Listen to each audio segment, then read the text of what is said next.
verdinho. Agora eu coloco para gravar de novo e vamos abrir aqui. E vamos voltar. Então, o dólar, ele tem essa variação aí de queda ou de aumento pelo que está acontecendo na economia. E especificamente pelo fato de a economia está boa, eu tenho dólar disponível aqui dentro. Se eu tenho dólar disponível aqui dentro, não importa se esse dólar disponível, ele entrou porque o estrangeiro trouxe, porque eu estou com um superávit comercial, ou seja, estou vendendo muito para o exterior, ou o juros brasileiro está alto. Qualquer um desses três motivos é sinônimo de dólar disponível. E uma quantidade grande de dólar disponível.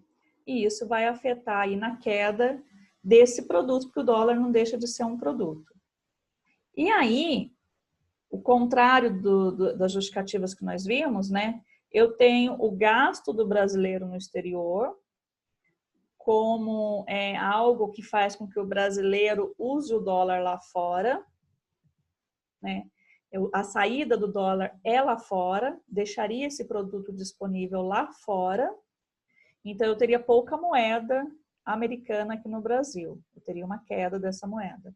O déficit comercial, que o contrário do superávit, o déficit é quando diminuiu a minha venda de produto para os Estados Unidos ou para qualquer outro país, né? Então, se diminuiu por algum motivo, às vezes é um motivo político, que nem agora o Trump aumentou a tributação do alumínio, ou seja, eu vou vender menos alumínio para os Estados Unidos. Então, se o presidente da França resolve boicotar algum produto brasileiro com a intenção de fomentar o produto interno dele, aumentar a venda de um produto interno, ele pode diminuir a compra de produtos brasileiros.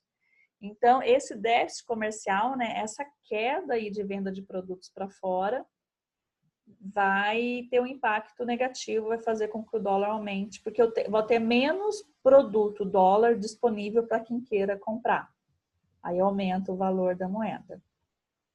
Os juros americanos também. Se os juros americanos nos Estados Unidos sobe, né, eu tenho uma tendência de que saia dólares do Brasil, né, já que a taxa lá fora fica mais atrativa. Então, se os juros lá nos Estados Unidos aumentam, se as pessoas que parcelam a compra estão pagando um juros alto lá, a tendência é que os investidores vão para lá, porque é lá que eles vão ganhar mais dinheiro. Os investidores indo para lá, ficando mais atrativo, eu tenho menos investidores no Brasil. Eu tendo menos investidores no Brasil, eu tenho menos dólar disponível aqui no Brasil. Tá? Então, quando a gente acompanha a notícia de que houve um impeachment de um presidente, isso mexe com a economia, está tendo uma mudança na presidência e é uma mudança forte, né? Não está se mantendo o mesmo partido, está tendo uma alteração, é oposição. Então, os investidores ficam mais com receio, esperam um pouquinho para ver o comportamento do novo presidente. Se tivesse uma catástrofe ambiental aqui, né, um tsunami, um terremoto, alguma coisa assim que destruísse uma cidade aqui no Brasil e afetasse indústrias dentro dessa cidade, eu teria uma queda de produção. Uma queda de produção, eu tenho uma queda na oferta de um produto. Às vezes é um produto que eu venderia para o estrangeiro, né? E eu não vou vender mais, pelo menos não naquele momento. Então, isso vai afetar o dólar. Então, para a gente ter uma ideia dessa economia tá boa, essa economia tá piorando, tá com uma tendência de pior, a gente precisa acompanhar um pouquinho o que está acontecendo no cenário político também, né? Isso já nos dá uma ideia se o país está com credibilidade perante os outros ou se as pessoas não estão confiando muito naquele país. Professor, Oi.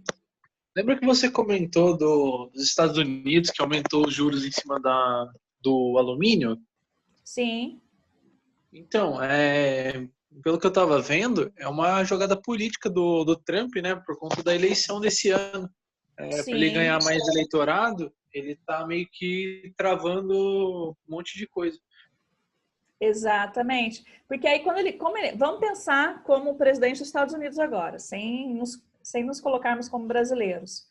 Sendo presidente dos Estados Unidos, se ele toma essa decisão, ele vai fomentar a indústria nacional dele.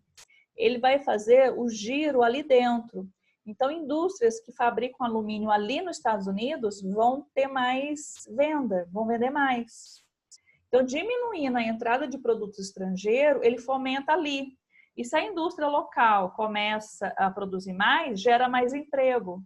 Mais emprego sendo gerado, são mais pessoas com dinheiro. E mais pessoas com dinheiro são pessoas que vão comprar, né? Então, vai girar a economia. Então, essa atitude dele de criar uma barreira, né? Criar um obstáculo para os produtos estrangeiros é para que a economia do país dele aumente e aumente os empregos. E é claro, ele está se reelegendo, melhorar o nível de pessoas empregadas no país é ótimo para ele. Tá? Então, tem isso por detrás. Então, o que é bom para um país, economicamente, às vezes afeta de forma negativa para o outro país, economicamente. Então, por isso que acontecem muitos acordos, né? Eu compro de você, você compra de mim. Vamos fazer um acordo, eu vou comprar alumínio de você e você compra um outro produto de mim. Que nem agora na mesma época, acho que eu até comentei isso semana passada, que diminuiu a compra de alumínio do Brasil, o Brasil está comprando etanol dos Estados Unidos. Fez um acordo para comprar etanol e não precisa. O Brasil tem uma plantação de cana muito grande, produz etanol aqui internamente e está comprando etanol dos Estados Unidos. Então, esses acordos comerciais, eles vão acontecer. Um compra do outro e o outro compra desse outro. Então, eles fazem acordos comerciais. Só que agora, por exemplo, houve uma quebra aí, né? De um acordo que estava sendo feito. Ele aumentou a tributação do alumínio lá, para melhorar o resultado dele lá, por conta da campanha que ele quer se reeleger, né? Aumenta o emprego, aumenta a economia local. Então, tudo tem um motivo, né?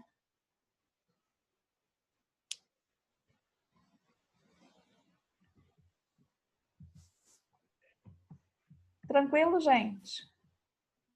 Mas o nosso aqui para eles não aumenta nada, né? Para os Estados Unidos a gente praticamente dá tudo. Então, né? Era a hora, por exemplo, quando saiu essa notícia que eles estavam aumentando a tributação do alumínio, era a hora que, por exemplo, o Brasil poderia aumentar alguma tributação deles, de algum produto. Mas até agora tá quieto, né? Não está se falando muito nisso, não. Então, vamos esperar aí para ver. Mas que medidas eu acho que até dezembro o presidente tem que tomar alguma medida, porque a economia voltou a funcionar agora, mas economicamente o Brasil está numa situação difícil, né? Porque a economia não voltou como era antes por conta da pandemia. Não está se vendendo tanto. As pessoas estão segurando, né, o dinheiro, né, esperando um pouco, né, evitando de gastar, né, com viagens, com carro novo, com coisas assim de maior valor. As pessoas estão realmente ali investindo na alimentação, né, na saúde, mas coisas a mais assim, as pessoas estão com o pé um pouquinho no freio. Então a economia não voltou. E agora, chegando dezembro, vários setores começam a entrar em situação de emergência, né? De não ter dinheiro, pagar 13º.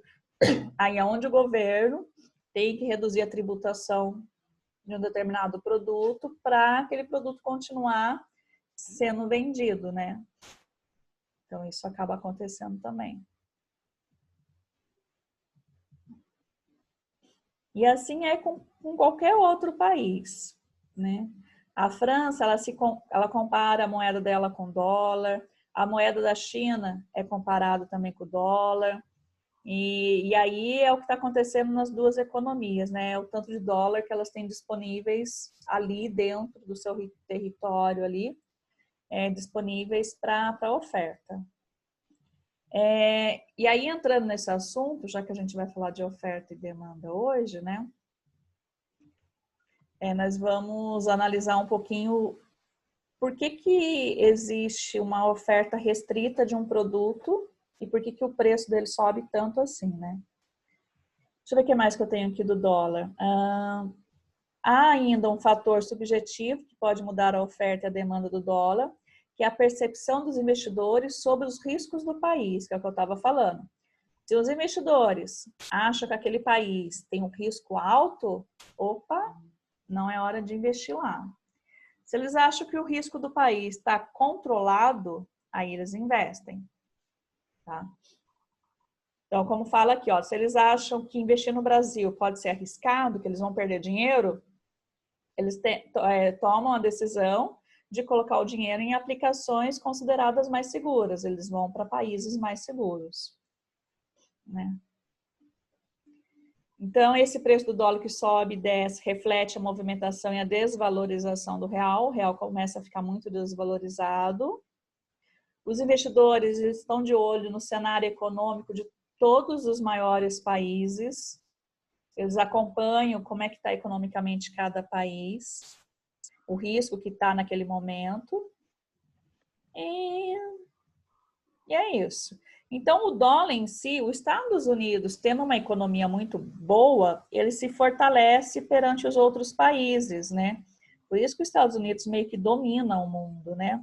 Ele tem uma economia controlada, boa, e isso faz com que ele consiga ter esse controle sobre o mundo.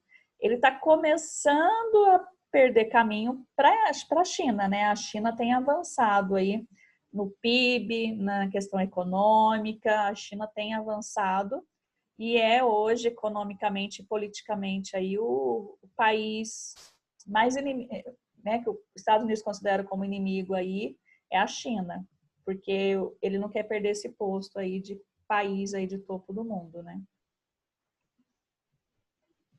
E aqui só para a gente confirmar uma frase, né? A estabilidade econômica gera credibilidade e isso valoriza a moeda daquele país em relação a outras moedas. E o contrário também é verdadeiro. Instabilidade econômica afeta a percepção dos investidores, acaba impactando uma desvalorização da moeda daquele país. Que é mais ou menos o que tem acontecido nos últimos tempos aí. E análise de demanda de mercado, então, né? Que é esse assunto que a gente estava falando do dólar. Para qualquer outro produto, a relação oferta e demanda, ela é válida.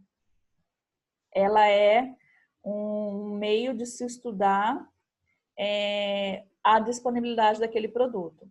Então, eu tenho análise de oferta e demanda para frutas, para hortifrutis, para produtos eletrônicos, para veículos automotores. Então, tudo eu posso analisar oferta e demanda. Por que isso? Porque não tem produto disponível para todo mundo. Não tem. Então, o produto, ele é caro porque realmente ele está ali filtrando as pessoas que vão adquiri-lo. Então, se o produto é caro, quem vai comprar aquele produto? Quem realmente está disposto a pagar por aquele produto. Quem não está disposto a pagar e consegue substituir, achar um outro produto similar, vai para o concorrente, vai para um produto similar. Tá? Então, isso tem relação um pouco à oferta e demanda. A demanda não é o que eu estou vendendo. A demanda é a procura. A demanda significa quantas pessoas estariam disponíveis em adquirir aquele produto. Então, ela não tem relação com a venda concretizada. Ela tem relação com a intenção de compra. Quantas pessoas pagariam por aquele produto? Por exemplo, um lanche hoje, um hambúrguer, vai R$14, a gente compra acho que um X-salada, né? Aqui em Taubaté, acho que está mais ou menos nessa média. R$14 é um preço que a maioria dos carrinhos de lanche acho que vende e que todo mundo pagaria para comer um X-salada. Agora, um X-salada de R$50, quem pagaria? Se fosse igualzinho, poucas pessoas. Então, o número de pessoas que tem a intenção de comprar um X-salada de 12, R$14 ela é muito maior do número de pessoas que teriam a intenção de comprar um X-salada igualzinho no valor de R$50. Tá? Então, vejam que a demanda ela muda de acordo com o valor do produto. E se eu ainda posso ficar sem aquele produto, aí que eu não compro mesmo, se não for um produto essencial. Mas sendo essencial, eu vou comprar aquele mais em conta. E se eu puder, né, substituir por um outro produto similar, eu acabo substituindo. Então, esse estudo de análise da demanda esquece a venda, não tem nada a ver com a venda realizada, é a procura, é a intenção de compra. Então, é a quantidade de um determinado produto ou de um serviço que os consumidores desejam adquirir num dado período. A demanda não representa a compra efetiva, mas a intenção de comprar a um determinado preço. A escala da demanda indica a quantidade que o consumidor pode adquirir, dadas as alternativas de preço de um bem ou de um serviço. Essa é a parte teórica. O que afeta a demanda? A riqueza. Se você está vendendo um X-salada a R$50, por exemplo, na região do Jardim das Nações, aqui em Taubaté, é uma região de classe alta, ou num condomínio fechado, provavelmente uma parte das pessoas teriam intenção de comprar esse lanche. Agora, se você vai vender esse mesmo lanche num bairro mais afastado, mais humilde, uma área rural, talvez você não venda nada. Então, a riqueza daquele local vai afetar na demanda. A renda, o salário das pessoas daquela região afeta no interesse de compra daquele produto. O preço em si afeta. O preço de outros produtos similares afeta. Fatores climáticos e sazonais afetam. Por exemplo, estou querendo vender sorvete, eu estou no inverno. Não adianta, não vai ter demanda para sorvete, vai diminuir, e muito. Estou querendo vender caldinho e nós estamos no verão. Fator climático vai afetar consideravelmente a demanda de pessoas que queiram consumir caldinho no verão. Períodos sazonais. Páscoa afeta a demanda de chocolate, aumenta a demanda. O número de pessoas que querem consumir chocolate na Páscoa é muito maior. Propaganda, se eu faço uma propaganda, se eu tenho um plano de marketing, eu vou afetar a demanda, isso vai impactar na demanda. Hábitos, gostos, preferências dos consumidores vai afetar na demanda. Expectativa de futuro, o que as pessoas esperam do futuro, vai afetar no interesse delas de comprar aquele produto hoje ou não. Facilidades para compra. Só aceito dinheiro, não aceito cartão. Não é, tem gente que quer pagar no cartão. Vai afetar a demanda, vai cair. Né? Então, assim, aquele estabelecimento que só aceita dinheiro, ele já perdeu uma parte da demanda ali de consumidores que poderiam consumir o seu produto. Que é pessoas que só trabalham com cartão. Taxa de juros, prazo de entrega, prazo de pagamento. Então, essas variáveis aqui, elas juntas ou elas separadas, uma só ou só outra, elas vão afetar se a demanda aumenta ou se a demanda diminui. Tá? Tranquilo, gente, até aqui? Sim. Tranquilo. Tranquilo, né? Sim. Qualquer coisa vocês me parem, viu? Senão eu emendo aqui a falar e a gente vai falando. E a oferta, né?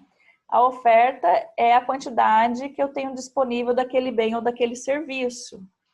E que o vendedor deseja vender. É claro que o empresário, o vendedor, ele quer ter uma quantidade muito grande para vender. Só que ele não vai produzir infinitamente um produto se ele também não tiver uma ideia da demanda. Imagina eu produzir assim, uma quantidade monstruosa de... Vamos imaginar do quê? Uma quantidade monstruosa assim, de chocolate na época de agosto, aonde não tem tanta demanda alta de chocolate. Imagina eu produzir a mesma quantidade que eu produzo de chocolate para Páscoa, que é produzida ali em janeiro, fevereiro e março. Eu produzi em maio, junho e julho, esperando vender em agosto. Não tem demanda de chocolate para agosto. Então, o empresário ele não sai produzindo assim quantidades muito grandes sem conhecer a demanda, porque senão o produto vai ficar parado no estoque. O produto vai passar do prazo de validade, ele vai perder dinheiro, vai perder investimento, né? E não tem pessoas querendo comprar aquele produto naquele momento. Então, a oferta de um bem ou de um serviço, claro que o empresário gostaria de vender uma quantidade muito grande, mas ela vai variar em função do preço e do período do ano, né? Os produtos, eles são racionais. Você produz e coloca um preço já estabelecendo um lucro.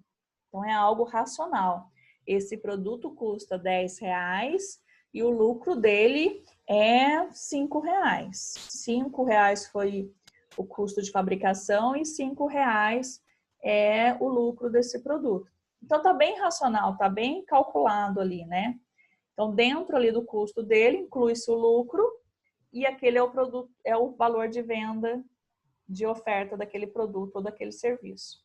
O que vai afetar a oferta, né? A quantidade mesmo que eu tenho disponível, o preço que eu estou querendo vender esse produto ou o preço de venda dele, o preço de insumos, o preço de matéria-prima, o custo da mão de obra. Então, se eu vendi aquele produto a R$10, mas a matéria-prima vem da China, a matéria-prima está mais cara, e eu tiver que aumentar o custo, a venda daquele produto de R$10 para R$12, pode ser que eu perca, que haja uma diminuição da demanda, porque o preço do produto subiu. Então, já imaginando que eu vou ter uma diminuição na demanda, isso vai afetar na oferta. Eu vou diminuir a oferta, né? Não vou deixar produto parado em estoque. Quando eu já tenho consciência, já acompanho, já sei que a alta do preço do produto vai fazer as pessoas comprarem menos, ou terem a intenção de comprar menos, eu já produzo menos, porque não vai ter saída. Preço de outros produtos similares, parecidos, preço do concorrente, a tecnologia que está sendo inserida naquele produto, às vezes é uma tecnologia nova. Então, lancei uma tecnologia nova de televisão, por exemplo, quando saiu a Smart, a televisão Smart, né? Quando saiu a tecnologia, é claro que isso fez o preço da televisão ser maior. E de início, a demanda era pequena. Quem ia trocar de imediato uma televisão fina, tela plana, por outra tela plana, mas Smart? Poucas pessoas de imediato. Um grupo grande ia esperar mais um pouco o preço dela diminuir. Então, o preço desse lançamento com essa tecnologia nova tem um público, uma demanda específica. Então, produz-se menos. Depois vai se aumentando conforme a demanda vai aumentando. A demanda, ela não é fixa, né? Ela sobe e desce de dia para dia, de mês para mês, de período para período. Se acontecer alguma coisa, a oferta vai diminuir ou vai aumentar. Agora, na pandemia, as empresas que fazem computador, notebook, elas tiveram a linha de produção, tiveram um aumento muito grande na linha de produção. Por quê? Porque houve aumento da demanda, da intenção de compra. Então, houve novos empregos, eles trabalharam redobrado para conseguir produzir a quantidade desejada. Enquanto isso, outras indústrias de outros ramos teve queda, né? Então, a tecnologia acaba ajudando também. E as metas e os objetivos do empresário. Se o empresário tem realmente uma meta, um objetivo de aumentar a capacidade de produção daquele produto, de vender mais, de fazer exportação, de vender o produto para outro estado, ele vai faturar mais e ele vai ter mais, a oferta vai aumentar, né? A disponibilidade daquele produto vai ser maior. Quando a gente pensa assim, por exemplo, produtos antialérgicos. Qual a demanda para produtos antialérgicos? Pequeno. É pequena. Não adianta fabricar uma tinta antialérgica na mesma quantidade que se fabrica uma tinta normal, porque a demanda pela tinta antialérgica ela é menor. Produtos sem glúten, produtos sem lactose. A demanda desses produtos vem aumentando nos últimos anos. Lá atrás era pequena, agora hoje já tem realmente uma demanda maior. Já tem muito mais pessoas que têm interesse em comprar produtos mais saudáveis. Então, isso faz com que aumente a oferta desses produtos. Tranquilo? Sim. Sim. Então, ó, eu tenho aumento e queda de oferta. Eu tenho aumento e queda de demanda. Né? Como é que eu trabalho isso? Eu tenho que achar um ponto de equilíbrio. Eu tenho que achar um momento em que a oferta cruze com a demanda e ali, nesse cruzamento, eu tenho um ponto de equilíbrio. Então, ali eu vou conseguir ter a ideia da quantidade ideal de oferta daquele produto e qual é o preço ideal de venda daquele produto. Então, a gente estuda a oferta e a demanda para estudar onde elas se cruzam, né? Aonde eu encontro esse ponto de equilíbrio, tá? Então, esse equilíbrio, ele é necessário no mercado. Então, todo produto, todo serviço, até mesmo o dólar, né? É possível estudar, analisar e saber qual é o ponto de equilíbrio. Então, por exemplo, o dólar. Como é que eu faço para melhorar o ponto de equilíbrio do dólar? Para chegar no ponto de equilíbrio ideal? Porque hoje ele está alto. Eu tenho que aumentar a disponibilidade de dólar aqui no Brasil. Se o presidente toma ações para aumentar a oferta de dólar aqui no Brasil, ele está baixando o preço do dólar e achando um ponto de equilíbrio. Tá? E quando eu não tenho um ponto de equilíbrio, eu tenho, por exemplo, excesso de demanda, ou eu tenho excesso de oferta. Então, é importante achar o ponto de equilíbrio, né? Então, quando eu falo ponto de equilíbrio, é realmente onde elas se cruzam, é o gráfico que nós vamos fazer.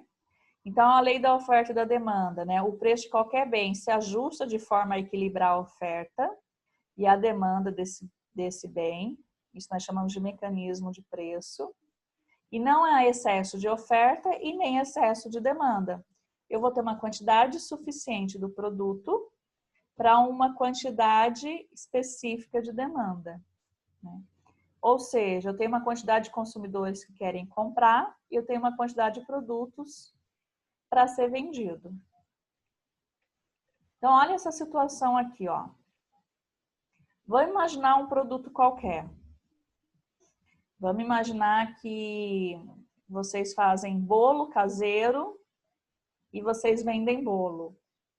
Então, imagine que você tem 15 bolos prontos ali para a pessoa chegar na loja e comprar o bolo. Mas a demanda de pessoas que costumam entrar na loja diariamente e comprar o bolo é 5 pessoas. Então, tá vendo que aqui eu não tenho equilíbrio? Eu tenho uma quantidade grande de oferta e uma demanda pequena, né? Então, essa é uma situação... Opa, pulou. Essa é uma situação...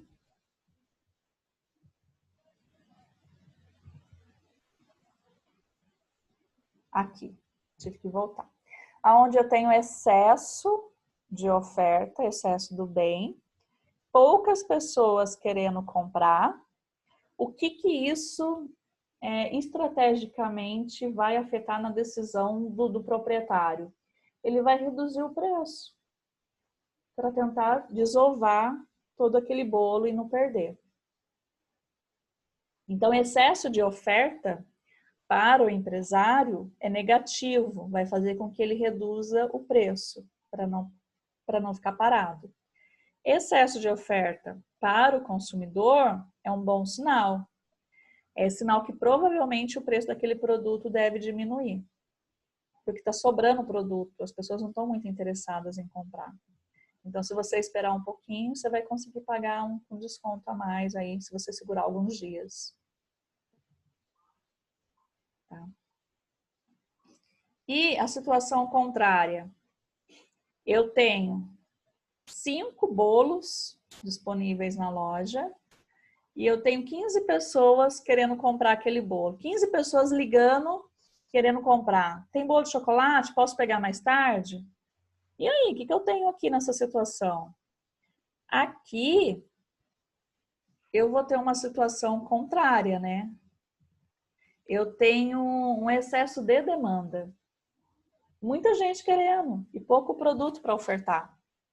Então, eu tenho uma escassez do produto. O que eu vou fazer? Vou aumentar o preço. Quem vai pagar e comprar aquele produto? Quem realmente estiver interessado em pagar aquele preço que é maior. Então, isso vai diminuir a demanda. Vamos imaginar que de 15 pessoas, aí eu vou ter 7 pessoas que topariam pagar esse preço mais alto. Então, aos olhos do empresário, uma quantidade de oferta grande é sinônimo de excesso de oferta e, estrategicamente, ele talvez tenha que tomar a decisão de diminuir o preço. Já uma quantidade grande de demanda é sinal que ele produziu pouco, que ele tem pouco produto para vender e que ele pode aumentar o preço. Tem muita gente querendo comprar. Tranquilo? Foi o caso dos respirador lá, né? Exatamente. O mundo inteiro queria comprar respirador. O que aconteceu? Aumentou o preço do respirador. Todos os profissionais de saúde, inclusive as pessoas físicas, queriam comprar máscara e luva. O que aconteceu? Sumiu das prateleiras por um tempo e a hora que reapareceu, segundo os profissionais da justiça, da saúde, hoje para comprar máscara e para comprar luva descartável, estão pagando muito mais do que o dobro do que pagavam antes. Virou um artigo de luxo, né?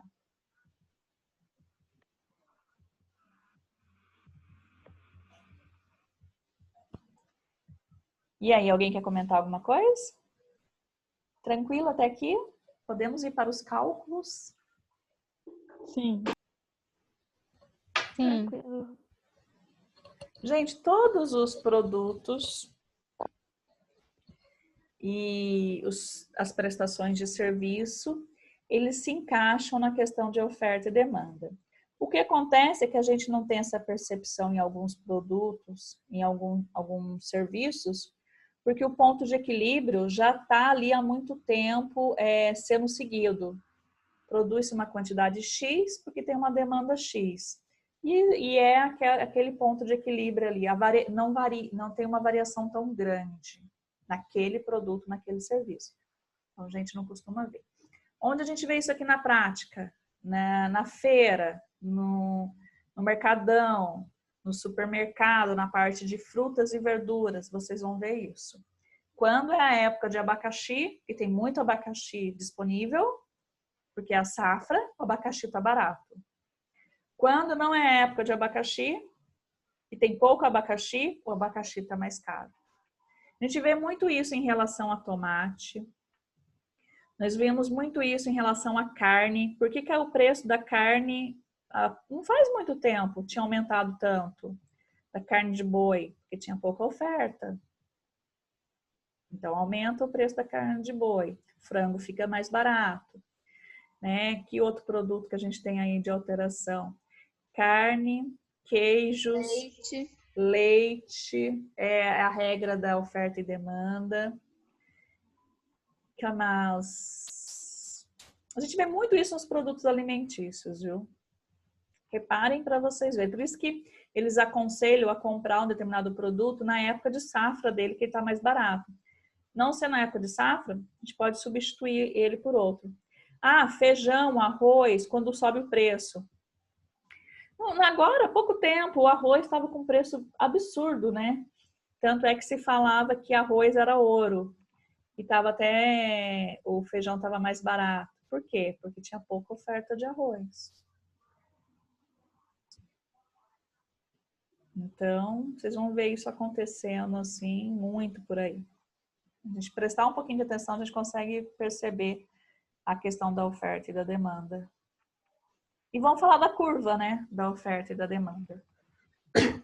Ó, vocês estão conseguindo ver esse primeiro gráfico? Sim. Então, aqui, ó, vou dar uma ideia para vocês como que ele está montado. Aqui são valores. Vamos imaginar que é sorvete. Ele fala de sorvete. Então, é sorvete que custa 50 centavos até R$3. Então, ó, quantas pessoas estariam disponíveis a pagar 50 centavos no sorvete? Se você acompanha aqui, ó, você tem 10 pessoas. Tá vendo aqui onde a linha aqui, ó, dos 50 centavos e a quantidade de pessoas, né? A quantidade de sorvetes a ser vendido. Eu tenho 10. Quantas pessoas estariam disponíveis aí a pagar R$2 no mesmo sorvete? Esse 10 já cai para 4. Então, repara que conforme sobe o preço do produto, a quantidade de pessoas disponíveis a pagar por ele diminui. Tá? E eu tenho essa reta traçado aqui nesse sentido. Então, esse é um olhar do consumidor. Tá? Eu, consumidor, poderia pagar R$8, pagar R$1 no sorvete. Mas se de repente esse sorvete fosse R$3, ó, ninguém tem interesse em consumir esse sorvete a R$3. Então aqui eu tenho uma variação do preço do sorvete tão grande que eu não consigo saber qual é o preço ideal, qual é o ponto de equilíbrio. Não dá para saber. Só olhando o preço e a demanda. Não é possível você avaliar o ponto de equilíbrio. Aqui você consegue ter uma ideia da quantidade de pessoas que estaria disponível em pagar aquele valor. Né? E esses dados, essa pesquisa, pode ser feito junto com um plano de marketing. Eu vou lançar um produto novo, eu estou fazendo um sorvete de feijão. Será que vai ter saído um sorvete de feijão? De repente já é moda lá na Europa, já é moda lá nos Estados Unidos, mas e no Brasil? Então, eu faço uma pesquisa de marketing para ver se as pessoas teriam intenção de consumir esse produto. Ao mesmo tempo que eu estou fazendo essa pesquisa de marketing para lançamento, eu já incluo questões que eu consiga avaliar o preço. Se esse sorvete de feijão fosse R$1, você compraria? Esse sorvete de feijão fosse R$20, você compraria? Então, eu consigo chegar num preço de equilíbrio. É claro que eu tenho que avaliar o custo, mas eu avalio o custo e coloco o meu lucro chegando num preço de equilíbrio. Eu não vou jogar direto assim um valor já de R$20, porque às vezes ninguém quer pagar R$20. Mas às vezes, R$1 eu tenho uma quantidade de pessoas que queira pagar. Né? Eu vou fazer bolo de aniversário. Já existe uma faixa de preço ali de bolo de aniversário, né? Vamos imaginar que um bolo pequeno ali sai na faixa de R$40, um pequenininho. E aí eu tô fazendo um bolo também. Mas eu quero vender meu bolo a R$80. Porque meu bolo tem isso, porque meu bolo tem aquilo. Será que as pessoas vão querer pagar R$80 num bolo que eu tô fazendo, sendo que o concorrente vende a 40 e é parecido? Tudo bem, o meu tem algo a mais. Mas, às vezes, comparando os dois, a pessoa fala assim, eu pago 40 nesse que é mais simples, mas eu não pago 80 nesse que tem algo a mais. Então, essa demanda qual seria a intenção de pessoas, o número de pessoas que teriam interesse em comprar esse produto. Ele pode ser feito junto com a pesquisa de marketing. Não sendo feito junto com a pesquisa de marketing, ele é uma pesquisa econômica. Ele é uma avaliação econômica. Tá? E, de novo, isso aqui é importante. Do ponto de vista do consumidor, olhando desse lado, quanto menor é o preço, por exemplo, R$1, mais pessoas terão tendência a querer comprar esse produto. Então, a demanda é maior. Tranquilo? Tranquilo. Tranquilo. Outra coisa que nós vamos fazer de exercício também, mas eu acho que não vai ser hoje, é a análise dessa reta. Vou explicar um pouquinho já. Aqui, olha, o que a reta está me mostrando? Essa reta aqui, ó, que ela aumenta para esquerda, né? Significa que eu tenho um aumento no preço do produto. Então, eu tenho essa movimentação ao longo da curva, da direita para a esquerda. Ela está se movimentando nesse sentido, da direita para a esquerda. Tá? E vamos olhar aqui a reta da oferta. Aí, quando eu olho a reta da oferta, a gente precisa olhar como empreendedor, como empresário. Vamos imaginar que a empresa é nossa agora. Agora nós não somos os consumidores, nós somos a empresa. O que é o sonho de todo empresário, de todo empreendedor? Conforme o preço for mais alto, eu vender uma quantidade maior. Eu vou faturar mais. Poxa, se eu estou vendendo sorvete a 50 centavos, aí eu não vou ter nem muita motivação para vender sorvete. Eu vou vender, né? Não tem muita motivação. Se o preço do sorvete for R$3, eu tenho até mais motivação para ter mais produto pronto, disponível, porque ele é um produto que a venda dele é alta e eu vou lucrar mais. Então, no olhar do empresário, a intenção dele de ter uma quantidade maior de produtos disponíveis, ela vem atrelada um pouco ao preço do produto. Produto mais caro, vamos imaginar assim, eu vendo um empresário, né? Ele vende ali um pastel que custa R$5 e vende uma lasanha que sai a R$30 ali na lanchonete. Qual é o produto que na intenção dele ele quer ter uma maior quantidade disponível e vai tentar vender mais? A lasanha, porque o preço de compra da lasanha é maior. O pastel, na visão dele, ele teria menos porque o preço é menor. Eu vou ter mais desse produto que é mais caro do que esse produto que é mais barato, sem olhar a demanda, só olhando o empresário. Então, esse é o sonho do empresário. Ter um produto de venda alto e ter uma quantidade grande disponível de pessoas interessadas. Tá? Então, aqui eu tenho a reta crescendo ao contrário. Eu tenho a reta crescendo da esquerda para a direita. Tá vendo aqui a vermelhinha? Ó? Ela cresce da esquerda para a direita, porque conforme aumenta o preço, aumentaria aí a quantidade de oferta desse produto, na visão do empresário. A visão do empresário é um pouco diferente da visão do consumidor, né?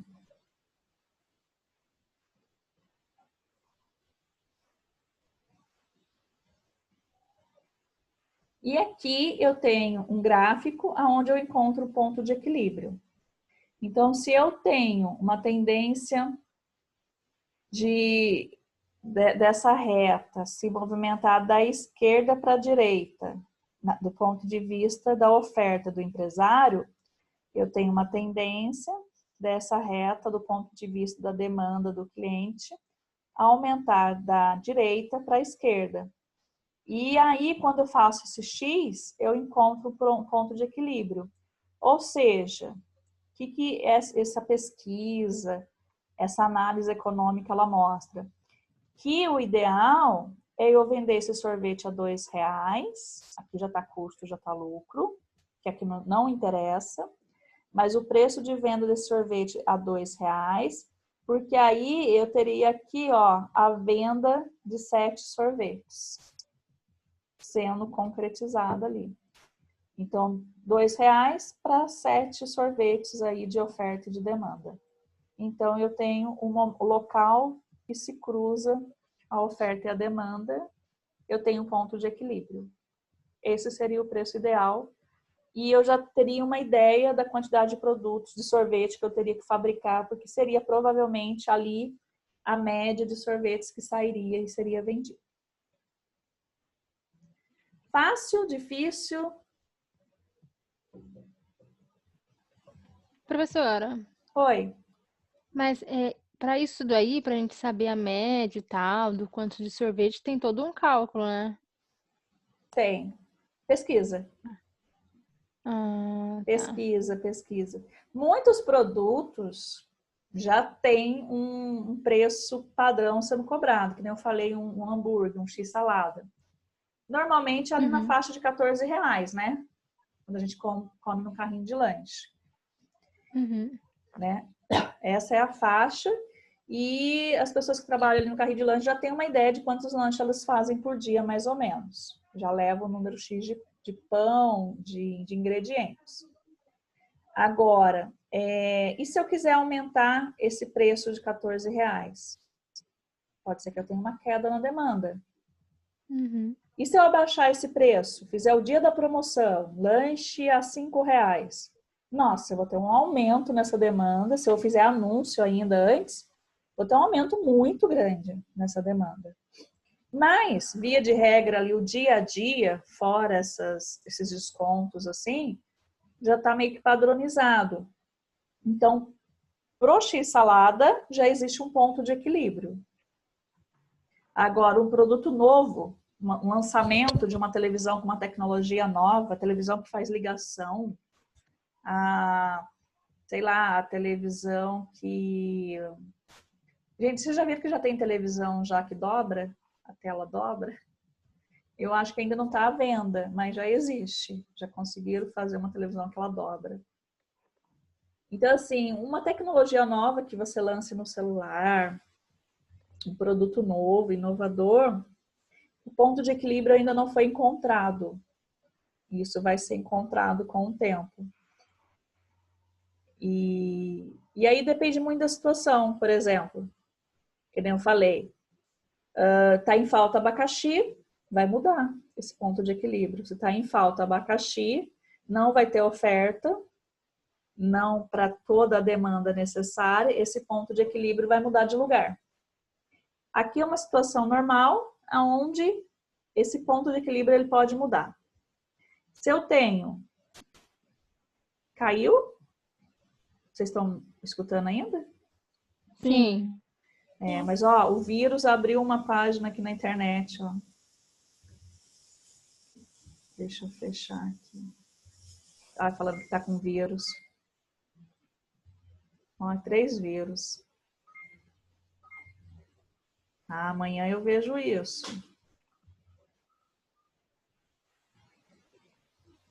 Deixa eu sair disso aqui.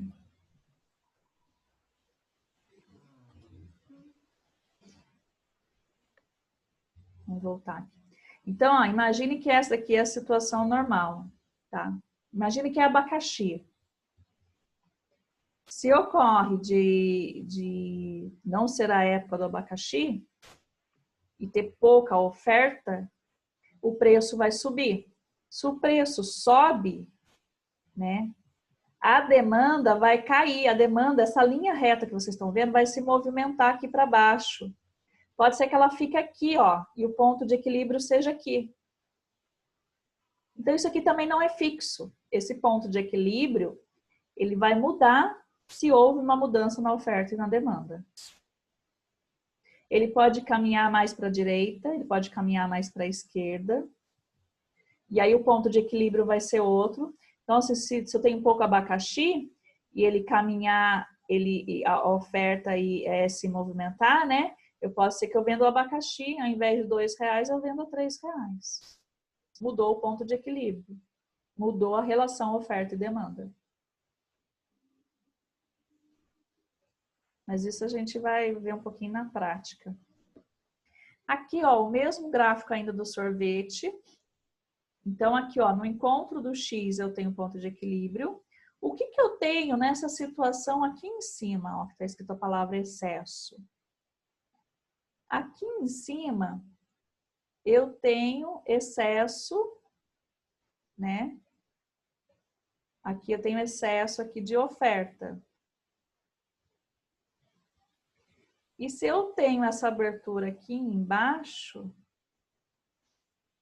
eu tenho excesso de demanda. Mas isso a gente vai depois analisar num outro momento. O importante agora é a gente encontrar o ponto de equilíbrio. Eu não vou nem calcular com vocês excesso de demanda e excesso de oferta agora. Nós vamos começar calculando só o ponto de equilíbrio. A gente vai achar o ponto de equilíbrio de algumas situações.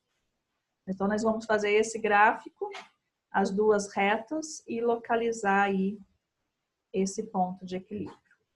Esse aqui é a primeira situação, ó. Eu vou montar ele aqui, né, e vocês acompanham. Então, ó, o que que eu tenho aqui? Aqui, independente do produto, vamos imaginar que é um produto que pode variar de 60 a 120 reais. Tá? E, olha essa situação, ó. Se é 60 reais, a pesquisa me mostrou que 22 pessoas comprariam esse produto. Se esse produto custar 80 reais, a pesquisa me mostrou que somente 20 pessoas comprariam. Se custar 100, a pesquisa me mostrou que somente 18 pessoas comprariam, se teriam a intenção de comprar esse produto. E 120, 17. Então, conforme o preço sobe, diminui a demanda no olhar do consumidor. No olhar do empreendedor, do empresário, conforme o preço sobe, ele teria mais vontade de aumentar a oferta daquele produto. Então, de 14 produtos para 22 produtos. E como que eu monto isso, né? Vou tentar montar. Tá dando para enxergar aí? Sim. Eu vou aumentar aqui a tela e vou montar nesse espaço mesmo que eu deixei aqui embaixo. Ele é simples, ele não é difícil, não. Vamos ver se eu consigo montar aqui no PowerPoint mesmo. Então, ó, aqui eu tenho a linha do preço.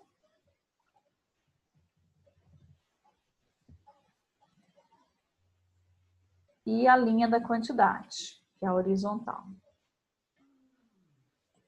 Então, aqui eu vou colocar os preços.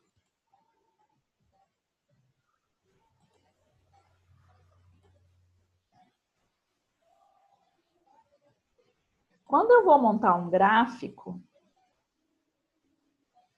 eu preciso... Deixa eu fazer aqui mais ou menos. Eu preciso pular no intervalo igual. Tá vendo que de 60 para 80 o intervalo é 20? De 80 para 100 o intervalo é 20? De 100 para 120 o intervalo também é 20? Então, sempre que eu for mexer com gráfico, o intervalo precisa ser igual, tá?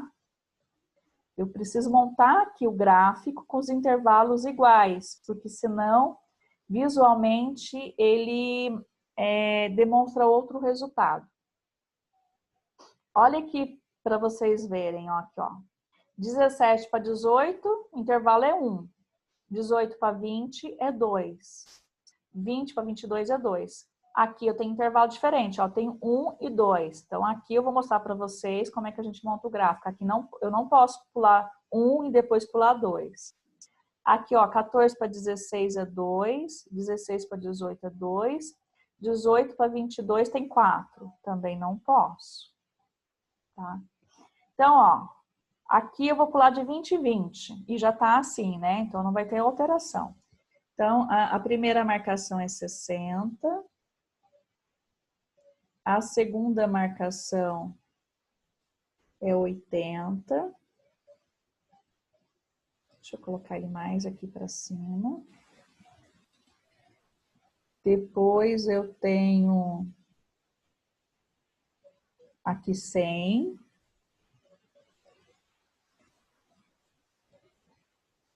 E depois eu tenho aqui 120. E mais ou menos, ó, tá o mesmo espaço aqui, só para a ilustração ficar mais bonitinha. E aí, o que eu vou colocar na quantidade? Então, essa é a coluna da quantidade, que é o preço.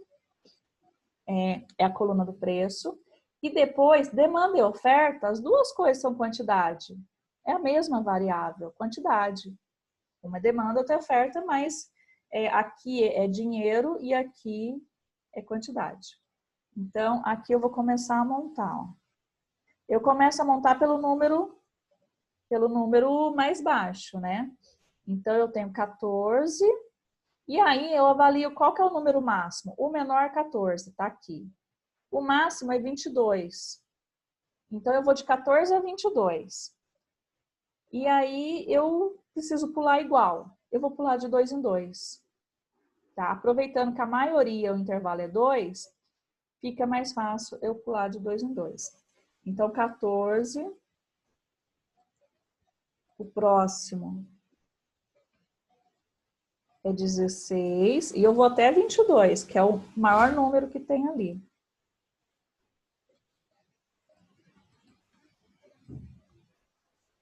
Depois aqui 18. Dá um espacinho aqui. Depois aqui 20.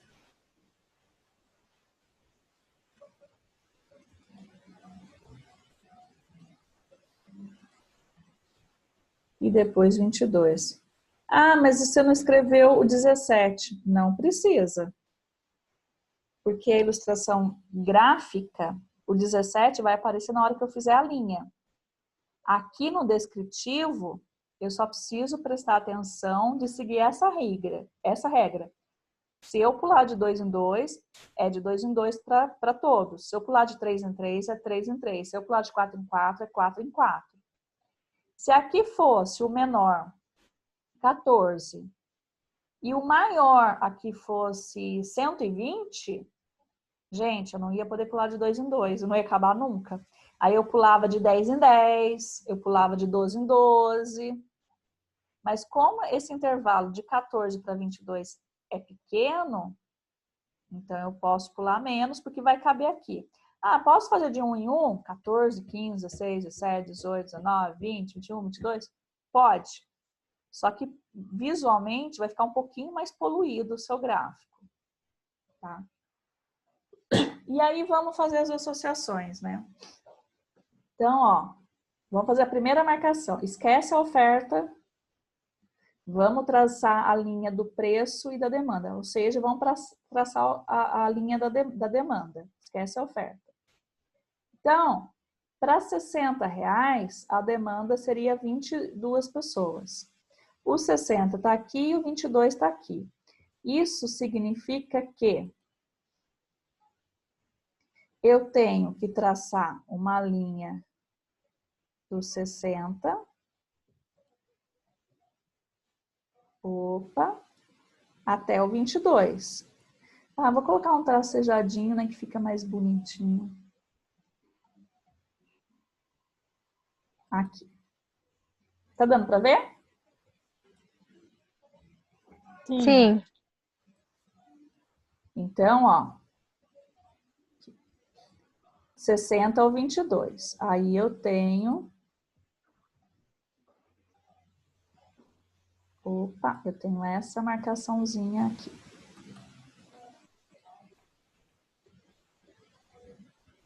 Aqui, ok? O próximo é, para R$80, eu tenho só 20 pessoas interessadas. Eu vou copiar aqui. para facilitar. Então, aqui para R$80, eu tenho só 20 pessoas interessadas. E aí eu traço esse encontro aqui de 80 a 20. Para R$100, eu tenho 18 pessoas.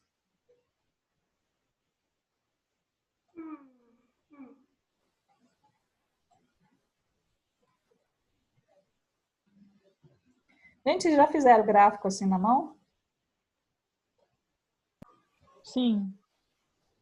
Se pegar o jeito, é facinho. Para R$100 é 18.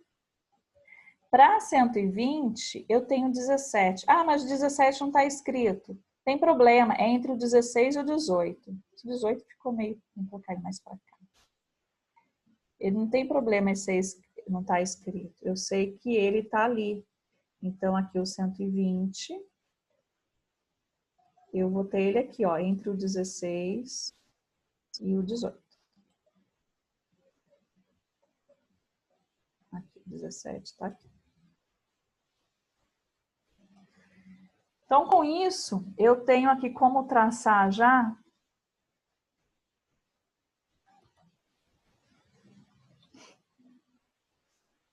a reta ou a curva. Eu não sei se ele vai dar para fazer uma reta aqui, ó. Vamos ver se eu consigo. Aqui, ó, eu já consigo. O espaço aqui não tá muito...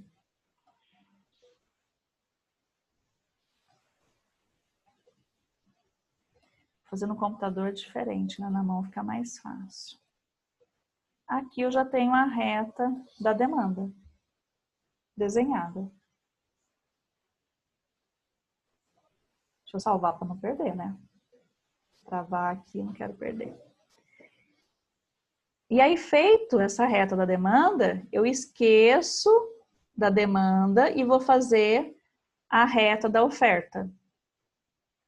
Tá? Então, eu esqueço essa coluna agora e vou considerar essa aqui. Como que está apresentando aqui a oferta para mim?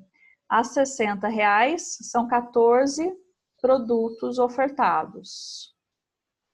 Então, 60 e 14. Então, 60 e 14, eu tenho um encontro aqui, ó. 60 e 14, ó. Que é a oferta. Sim. Ao preço de R$80, a oferta é 16. Então, aqui, ó, a R$80 é 16. A R$100 é 18. Coincidiu, né? Tá aqui. R$100, 18. A R$120 é 22. 120, opa.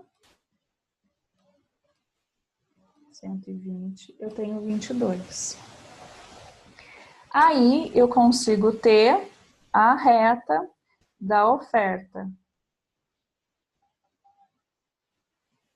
que tá aqui, ó, mais ou menos, ó.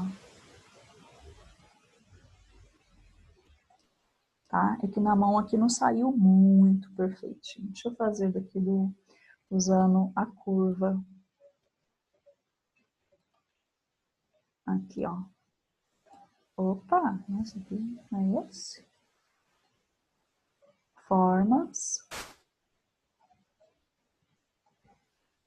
Aqui. Não é esse aqui também, não. Nossa, tem outros que é melhor do que o PowerPoint para mexer. Bom, enfim, vou fazer aqui essa reta aqui mesmo.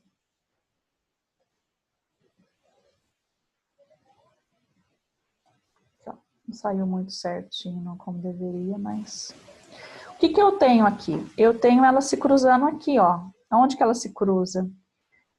No preço de R$100, na demanda de 18 e na oferta de 18. Então, eu tenho o ponto de equilíbrio aqui. Na mão vocês conseguem traçar ela melhor e fazer ela chegar aqui, ó, nesses tracinhos direitinho. Tá? Então, aqui, ó, cruzou, ó, ela tem que passar aqui no 6014, passar no 8016, passar no 118 e passar aqui no 12022, tá? No computador não deu muito certinho, se eu mexer aqui, ela podia deixar eu mexer, mas não deixo. Tá? E aí eu teria o ponto de equilíbrio aqui. Quantidade 100, R$18, 18, quantidade 18 de oferta e a demanda 18. Fácil? Sim. Alguém quer que explique algum passo de novo? Ou deu para acompanhar bem os passo a passo aí? Deu para entender certo. Tá. Deu? Vamos fazer um sozinho? Salvar aqui.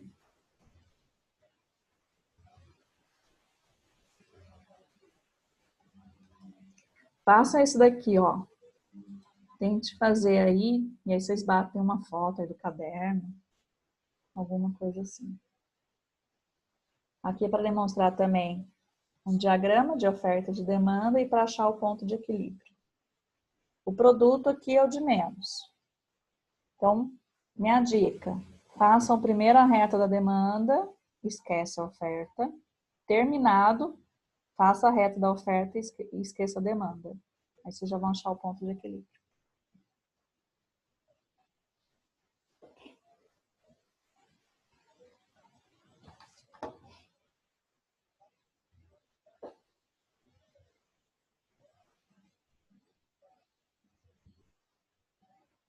Acho que eu só vou parar a gravação aqui, né? Senão vai ficar gravando. Voltar a gravar. Então, ó, aqui é o do João. Ele não fez os risquinhos, mas ele marcou os círculozinhos em cada lugar de encontro. Tem que aumentar isso aqui de tamanho. Então, aqui dá para ver, ó, o 26 e o 2010. Você marcou em vermelho, né, João? O que é demanda, e aqui em preto, o que é oferta. Então, tá as marcações aqui da demanda em vermelho, em preto, a oferta. E depois ele só cruzou. Então, o cruzamento da oferta e da demanda, que é o ponto de equilíbrio, se deu aqui, ó, no preço de R$40, na quantidade 8. Tá? Deixa eu ver o outro aqui.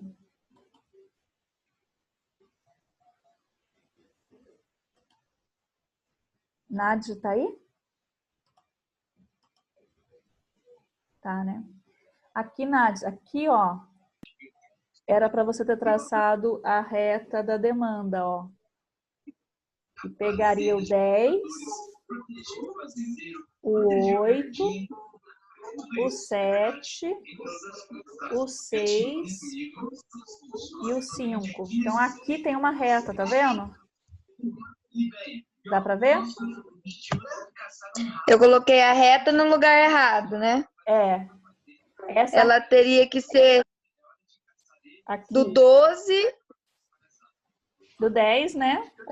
Ó, 10. O maior é o 10? Na demanda vai de 5 a 10, mas começa no 10, ó. 10, 8, 7, 6 e 5. Então, aqui tem uma reta. Então,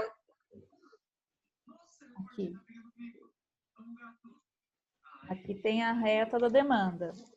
Aí, a reta da oferta, ela é aqui, ó. 6. Olha aqui, a reta da oferta, ela é ao contrário, ó. 6, 8, 10, 12 aqui, que não tem tracinho desenhado, e o 15. Então, a reta da oferta, ela ficaria aqui, ó, cruzando aqui. Então, a da demanda é do 10 até lá no 100, no 95. Isso. E a outra é do 6 até o 15.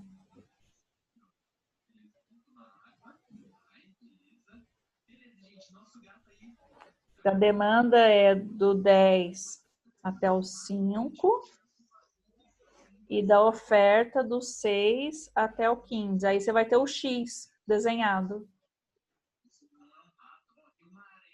O meu passou um pouquinho do 8 aqui, assim, do 48, um pouquinho pra frente, assim, ó.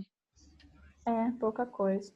É que essa linha aqui, ó, nesse sentido, ela é demanda. E a linha, ao contrário, fazendo X, é oferta. Quer ver? Vou abrir um aqui. Ó, o do Vitor.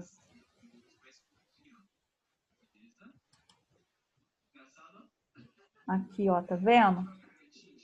Ó, a linha da demanda ele fez de uma cor azul, que é do 10 até o 5. E a linha da oferta é do 6 até o 15, ele fez em vermelho. Aí forma o X. Tem que formar o X. Pode ser que o X não cruze, entendeu? Tem que formar o X no lugar certo, né? Pode ser que não cruze um com o outro, que ele fique afastado e separado. Aqui eles estão juntos, né? Estão se cruzando. Pode ser que eles fiquem afastados, mas ele tem a característica de X, cada um para um lado. E aí o da Vitória...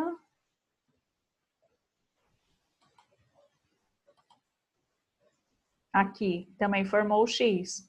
E formou o X e o ponto de equilíbrio tá no 40. Ficou meio tortinho porque o vão ali acho que ficou meio desigual. Daí não ficou aquele negócio reto. Mas é tranquilo. Mas o importante é que, ó, pulou igual para igual o intervalo.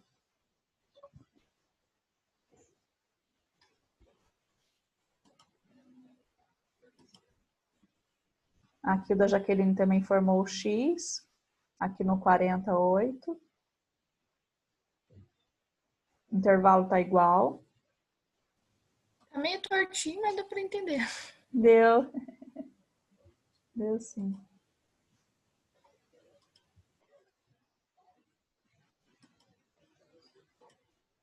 Da Poliana também. Você pulou de 1 em 1, né, Poliana? Aqui embaixo. Não tem problema. É que Isso. é maior, né? Ele ocupa mais espaço. Uhum. Agora aqui, ó, você pulou 20, depois você pulou 25. Não pode, tá? Aonde? De 40 para 55. Aí 15 pensei, até. 15. Deu 20, 40, 55, 75, 95. Aí eu tinha que fazer como, no caso? Pular de 20 em 20, pular de 10 em 10. Por exemplo, podia ser Mas aí o 20. 55. Não tem problema. Ele não ia. Quer ver? Vou mostrar um para você aqui. Ele não ia. Tá. Deixa eu pegar o do João aqui. Saía? Ó, ele não ia aparecer, né? Os 55. Mas você sabe que ele tá aqui, ó, entre 40 e 60. Tá vendo que o João fez a bolinha no meio? Ah, tá, entendi. Tá? Uhum. Não tem, você não precisa ter ali no eixo o número exato que você está montando. Você precisa no eixo decidir um intervalo igual. Pular de 10 em 10, de 1 em 1, como você fez. Aqui o pessoal pulou de 2 em 2, você pulou de 1 em 1, não tem problema. De 3 em 3. Só que quando você decide pular de 3 em 3, é 3 em 3 até o final aqui. Então, tá. aí... Entendi. Aí aqui... Aqui, ó, você pulou 20, né? 20 para 40, 15. Então, isso que não pode. Porque ele acaba interferindo nessa visualização, ó. Ah, tá. Tá? Então, aqui podia ser 60. Aí o 55 ia ficar um pouquinho embaixo. Depois podia ser 80, aí a sua bolinha ia ficar um pouquinho embaixo do 80, só não ia ficar reto com 80. E podia também a sua bolinha ia ficar um pouquinho mais embaixo. Então, os dois eixos têm que ser pular a mesma quantidade. Não, na verdade, assim, ó. Aqui você pulou de 1 se em eu 1. pular 1 em 1, É. Mas que nem Isso. você pode fazer assim, ó. 1 em 1 aqui, 10 e 10 aqui. 1 em 1 aqui, 20 e 20 aqui. 2 e 2 aqui, 20 e 20. Não tem problema. Uhum. Mas no mesmo eixo, o Tá, intervalo entendi. tem que ser igual. Isso é regrinha de gráfico. Ah, tá, entendi. É até bom se um dia você for fazer algum teste manual de emprego, alguma coisa assim. Um gráfico bem simples, aí você pula igual. Esse aqui é o da Thaís, né?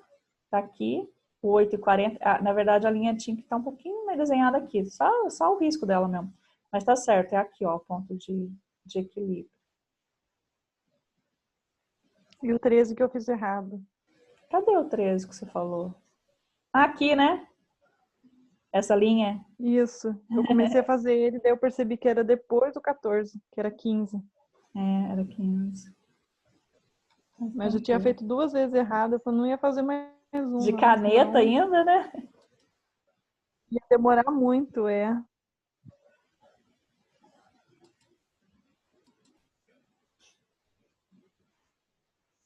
E esse daqui também, de quem que é esse? Da Lilian.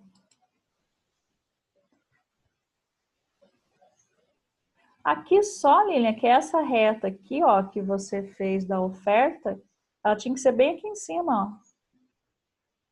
Pra cruzar aqui, ó, bem no 40, 80. Ela só tá um pouquinho deslocada. Entendi. Aqui eu para fazer gráfico desde a época da escola, só por Deus. É só uma questão de trazer os... É porque tá na mão. Era só uma questão de trazer esse 55 um pouquinho mais pra cá, né? Depois de 55 ao 75 também um pouquinho mais pra cá. Aí ia dar pra você traçar aqui direitinho. Mas o conceito é esse mesmo. Ah, pronto. Só lamentem. Então, acho que tranquilo, né? Sim. Tem um aqui, mas aí vocês fazem amanhã, tá? Para não ficar repetitivo. Se vocês quiserem fazer depois para treinar, tem mais um aqui na continuação. Então, o que eu estava falando para vocês, vou até voltar aqui, ó. Pela tabela, a gente consegue olhar o ponto de equilíbrio aqui, tá vendo? Tá igual, ponto de equilíbrio tá aqui, ó. E que aí a gente tem que fazer a demonstração no gráfico. Aqui, ó, o ponto de equilíbrio, ó, é onde a demanda e a oferta coincidem. Tá? Coincidiu a oferta e a demanda, esse daqui é o ponto de equilíbrio, olhando a tabela. Se a demanda aqui fosse 20 e a oferta 18, o ponto de equilíbrio, isso aqui seria 19, tá bom? Seria o meio de 18 e 20. Se fosse o número 20 aqui na demanda, ou o número 20 aqui na oferta, então seria o meio. E pode ser de vocês verem uma tabela que não vai coincidir. Aqui, ó, tá vendo que... Ah, não, aqui coincide o 20 e 20.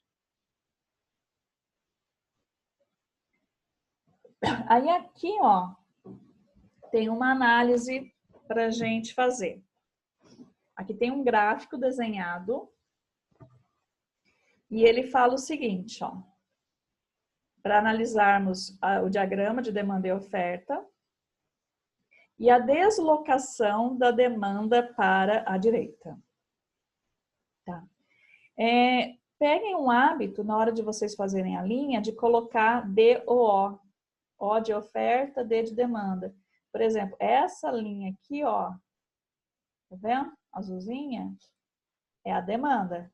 Essa linha que está cruzando aqui é a oferta. O azul.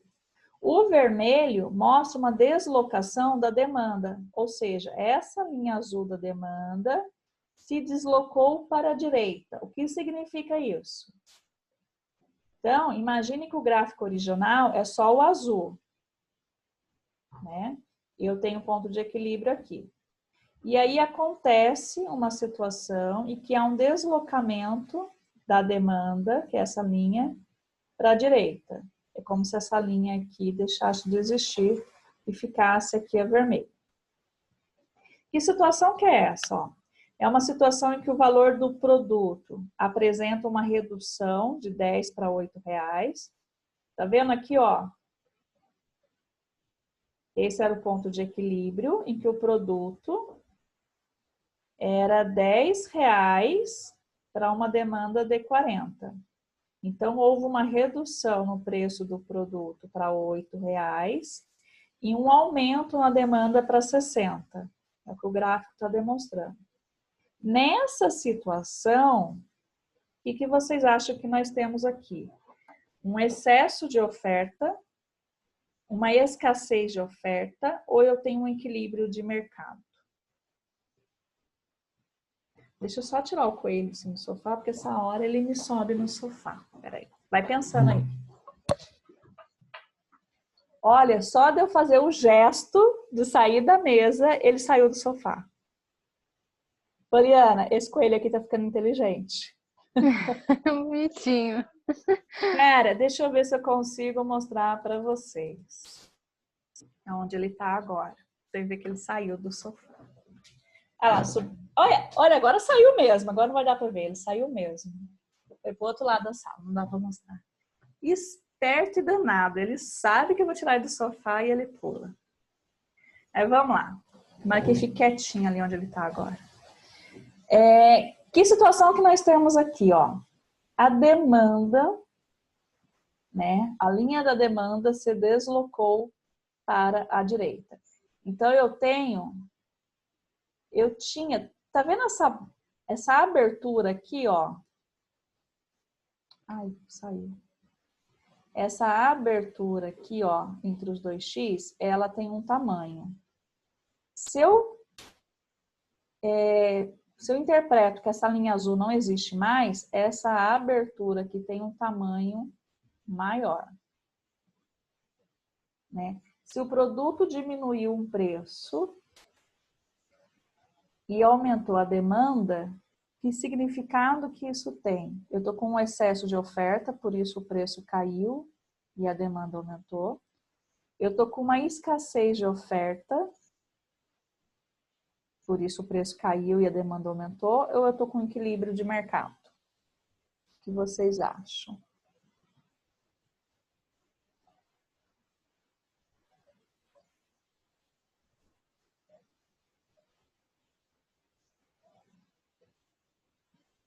Alguém arrisca? Excedente de oferta? Eu acho que é o equilíbrio, professor. Quem mais? Porque tem 3 tracinhos. Não, pera. Não, é porque tá me confundindo, porque tem 3 tracinhos ali. 3 riscos, né? Primeiro olha o azul, que é o original. Primeiro olha o azul, que é o original. Não enxerga o vermelho. O azul é original. Aí, o que aconteceu? Houve uma redução do preço de 10 para 8 e houve um aumento de demanda de 40 para 60. Ou seja, o ponto de equilíbrio estava aqui, né? No X aqui. Ai, mudou de novo. Estava aqui. Quando essa reta aqui saiu daqui e se deslocou, aí você tenta apagar essa reta aqui da sua visualização. Faz de conta que só tem essas duas aqui, ó, a azul e a vermelha. O ponto de equilíbrio mudou, não mudou para cá? Mudou. Mudou. Tá? Então é como se essa reta tivesse deslocado, tivesse se mexido. Então o ponto de equilíbrio estava aqui em 10 reais para 40. Houve uma redução desse produto para 8, a demanda aumentou para 60. Por que o empresário, o empreendedor, reduziu o produto de forma que aumentasse a demanda? O que levou ele a reduzir o produto? Ele estava com excesso de oferta ele estava com escassez de oferta, é pouca oferta, ou ele estava no equilíbrio de mercado. Escassez de oferta? Escassez é pouca oferta. E excedente é muito. Equilíbrio de mercado não é, tá? Quando eu tenho a movimentação da reta, ou eu tenho excedente, ou eu tenho escassez. Então é muito. Ou eu Então tenho é muita oferta. Exatamente. Muita oferta. Muita Teve oferta. muita oferta. Aí, no caso, ele teve muita oferta porque ele diminuiu o preço, é isso? Ele teve muita oferta, por isso ele decidiu diminuir o preço. E aumentou a demanda. Para não perder o produto que está no estoque. Né? Tá com muito tomate ali no supermercado. Muito, muito, muito tomate. Tem uma oferta muito grande. Então, e ninguém está comprando, então diminui o preço para as pessoas comprarem tomate. Então, se diminui o preço, você aumenta a demanda. Esse deslocamento da reta da demanda para a direita, ela tem esse significado, excesso de oferta, excedente de oferta. Professora, no caso, a oferta que a senhora fala é o produto, né? Não significa que a oferta é um preço bom, é o produto. Tá sobrando o produto. Exatamente. Aí, no caso, ele tem que aumentar o número de pessoas que quer comprar esse produto. Como é que ele faz isso? Ele diminui o preço. Tá? Esse é a relação oferta e demanda. Então, esse deslocamento da curva da reta, mostra isso, que havia um excesso de oferta e houve a necessidade de reduzir o preço para desovar esse produto, né? Ele não ficar ali parado ali. Como ele fez isso, se ele divulgou, fez promoção, marketing, isso aí não é o caso. Mas mostra essa estratégia dele que foi tomada por conta de um excesso de oferta.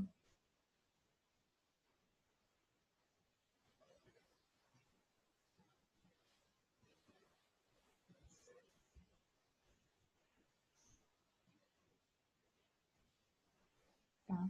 Esse aqui eu vou deixar para fazer com vocês depois. Vou pular. Vou para esse daqui, ó. Olha esse gráfico aqui. Como que seria afetado o equilíbrio no mercado de carros usados se as taxas de juros no financiamento de carro 0 km caíssem?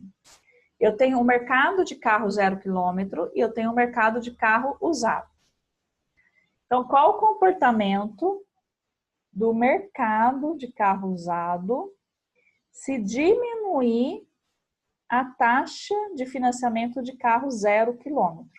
O gráfico que está aqui não tem número, não tem nada. Ele só está ilustrando a relação oferta e demanda, tá bom? Só está mostrando para a gente que essa análise é de oferta e demanda.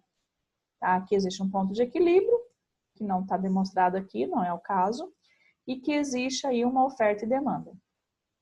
A análise está aqui no texto realmente. Então, ó, quando a taxa de juros de carro 0 km está alta, as pessoas têm uma preferência em comprar carro usado, né? Vou comprar um carro, tem que parcelar. A taxa de juros do 0 km está 2% ao mês. E a taxa de juros do carro usado é 0,2%. Talvez um dos fatores para eu decidir se eu compro um carro usado ou um carro zero seja os juros da mensalidade, né? Então, aqui, ó, mercado de carros usados tá de um jeito. Mercado de carro zero, nesse momento, diminuiu a taxa de juros. Então, eles estão com uma taxa de juros similar, né? E aí o 0 km tá ali com uma taxa de juros ali padrão, e o zero diminuiu essa taxa de juros. o que vai acontecer? As pessoas vão ter uma tendência a comprar mais carro zero ou mais carro usado? Professor, não sei se a pergunta é idiota, mas aí no caso o carro usado seria o produto, a oferta, e o carro zero seria a demanda? Os dois seriam oferta. A demanda é a pergunta. Tem carro, eu quero comprar um carro. Eu posso comprar um carro zero ou posso comprar um carro usado, que é o produto, que é a oferta. Vários motivos, eu vou ter vários motivos para tomar essa decisão. Mas imagine que, nesse exato momento, o mercado de zero de carro usado tem uma taxa muito alta de parcelamento. 2% ao mês, vamos chutar aqui. E o mercado de carro zero quilômetro, por uma decisão do governo, junto com as automobilísticas, carro zero quilômetro está sem IPI nesse momento, tirou IPI. Então, tirou IPI, tirou a taxa de financiamento. Então, com essa queda na taxa de financiamento de juros do carro zero, como que isso vai refletir na decisão do consumidor, da demanda? Ele vai comprar mais carro zero, tem uma tendência a comprar mais carro zero ou mais carro usado? Mais carro zero. Mais carro zero. Mais carro zero, né? Uhum. Se eu tô ali escolhendo, claro que esse não é o único motivo que vai fazer eu tomar essa decisão. Mas, de uma forma geral, isso vai fomentar o mercado de carro zero quilômetro. Às vezes eles fazem isso para ajudar a automobilística. Então, isso vai fazer com que as pessoas tendem, né, a querer comprar mais carro zero quilômetro, porque está uma taxa de juros atraente. Imagina uma taxa de juros que caiu, que é quase que nada ao mês. E se fosse um carro usado, ia ter uma taxa muito alta. Então, isso vai fazer o mercado se movimentar e vai passar a ter uma demanda maior por carro zero quilômetro do que carro usado. Essa demanda ela vai se movimentar, essa reta vai se movimentar. Tá? Por conta de uma queda na taxa de juros, isso vai influenciar na questão oferta-demanda. Então, foi acho que essa pergunta que eu quis fazer, mas a senhora, acho que nós não falamos a mesma língua. Tipo assim, o carro zero vai ter mais pessoas procurando. Então, a demanda dele vai aumentar, correto? Exatamente. E o outro carro usado, no caso, Vai não vai ter diminuir a tanta demanda. procura e vai diminuir a procura. Vai diminuir a demanda. Então, uma decisão governamental de diminuir a taxa de juros, de facilitar a compra de carro zero quilômetro, vai impactar nos dois. Vai impactar no carro usado, que vai cair a demanda. Então, esse empresário que vende carro usado, ele não vai ficar feliz com isso, não vai ser bom para o negócio dele. Mas as empresas que vendem mais carro zero quilômetro vai ter essa atração dessa demanda para ela. Então, a gente tem essa movimentação da demanda, essa reta vai mexer, que é o que nós vimos no exercício anterior aqui, né? Que tinha uma queda no valor do produto de 10 para 8 reais. Aqui é uma queda na taxa de financiamento, mas é uma queda. Então, esse produto e esse mercado de carro zero quilômetro vai aumentar a demanda. E o contrário vai acontecer por carros usados, vai cair a demanda de carro usado, aí as lojas que têm carro usado vão ficar com mais carro parado. Então, isso é uma decisão política, tributária, mexendo com a demanda e oferta da economia.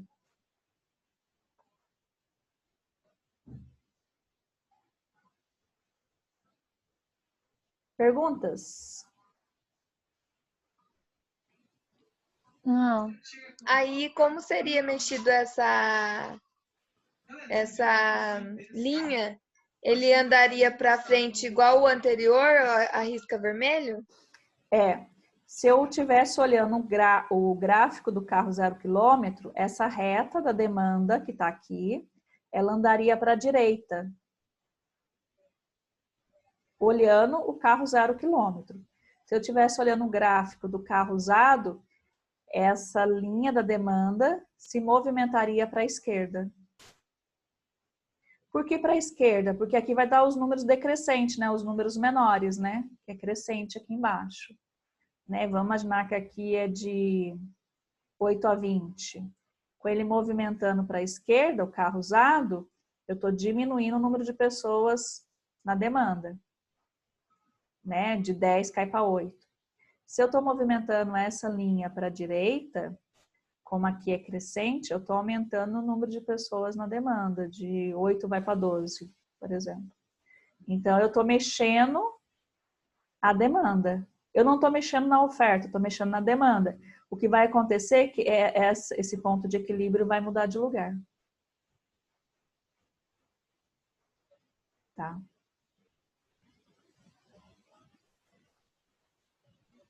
Complexo, simples, fácil, difícil. Meio termo. Esse é o nosso mercado. O mercado brasileiro comercial, ele é complexo, ele não é simples, não. Por isso que tem faculdade de economia. As pessoas vão fazer faculdade de economia para tentar entender isso.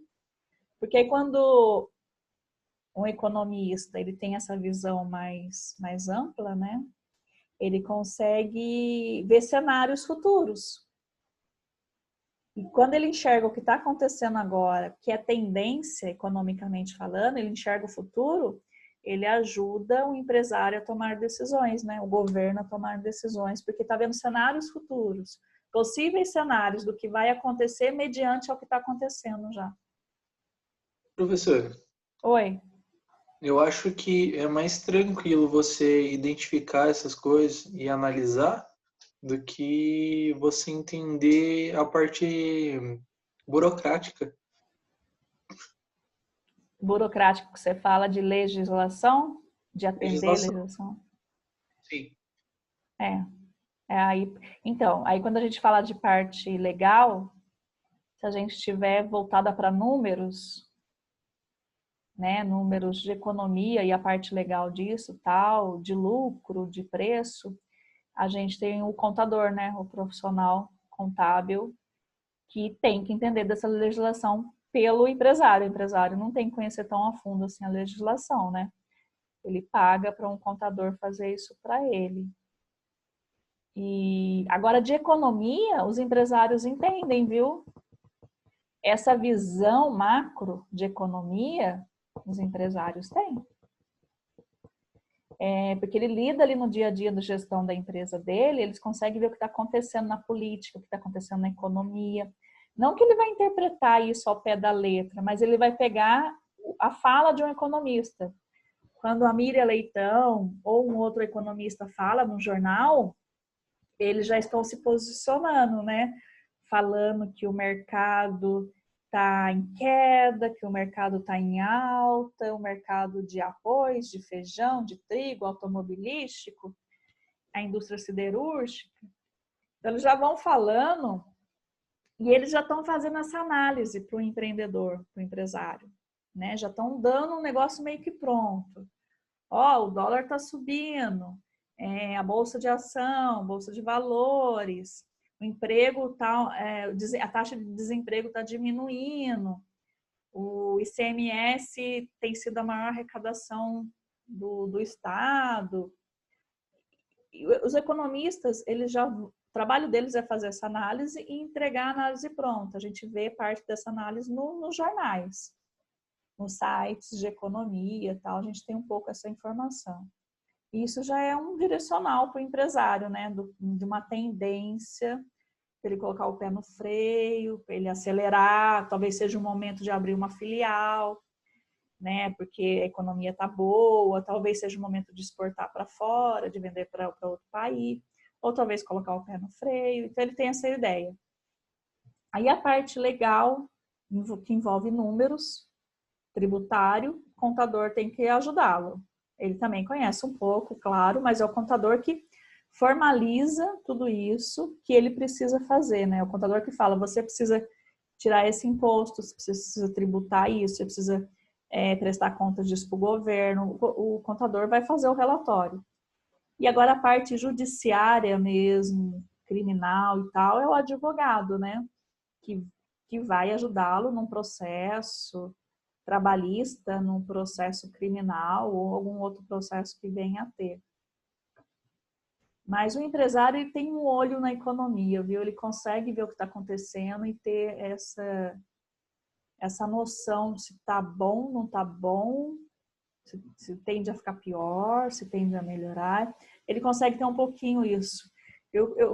Várias pessoas que eu conheci que tiveram cargos mais altos, assim, até o dono de uma empresa que eu trabalhei muito com ele vivia acompanhando a economia, o que estava acontecendo. Ele não era o grande especialista disso, mas ele entendia disso. Ele entendia bastante. Assim como também ficar de olho na parte financeira, né? Na saúde financeira da empresa, né? Se a empresa está no vermelho, qual é o fluxo de caixa, né? Como é que está a questão de dinheiro ali, do que vai entrar, do que vai sair. Isso também é importante também. É bastante coisa. Perguntas? Não.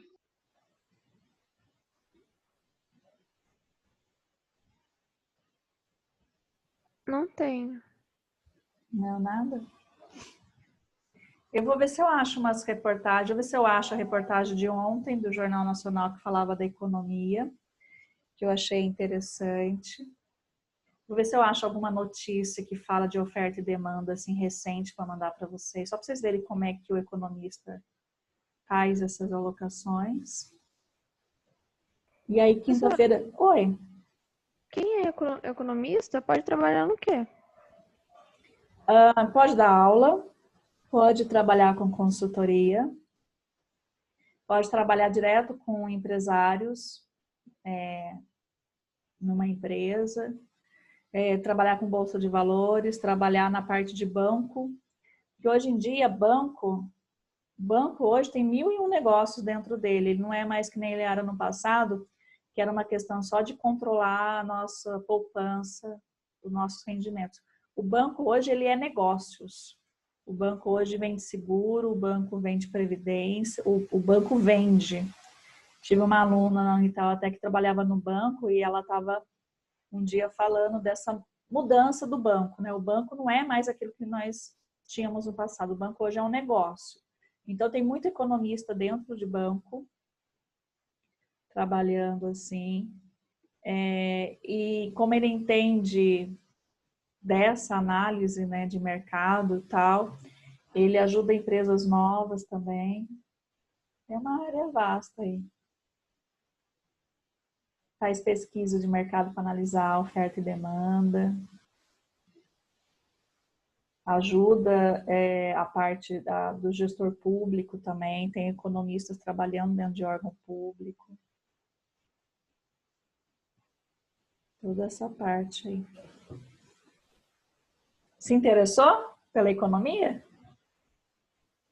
É que eu tenho uma vontade de fazer ciências econômicas ou ciências contábeis. Daí eu penso nessas duas em fazer no próximo ano ou ano que... E assim, é interessante. E assim, a economia, às vezes, ela é um retrato de uma região, né? Então, a economia do Sudeste é diferente da economia do Norte e Nordeste. A economia de Taubaté é diferente da economia de São José dos Campos. Então, ele estuda muito essa questão regional. Ele estuda a política também e o que acontece de diferente entre um município e o outro, entre um estado e outro, entre um país e outro. Porque o que acontece economicamente lá nos Estados Unidos afeta economicamente aqui no Brasil. E assim como nos outros países, o que acontece lá fora economicamente vai afetar aqui. Ele vê a questão da dívida do Brasil. O Brasil tem uma dívida com outros países. Então, juros, taxas, financiamento, o economista está nessa área também aí. Está bem nessa parte de números. E ele entende tanto disso que ele é um bom investidor, né? Então, muitos estão nessa parte de investimentos aí. Investimentos de alto risco, investimentos de baixo risco. Eles entendem profundamente essas áreas.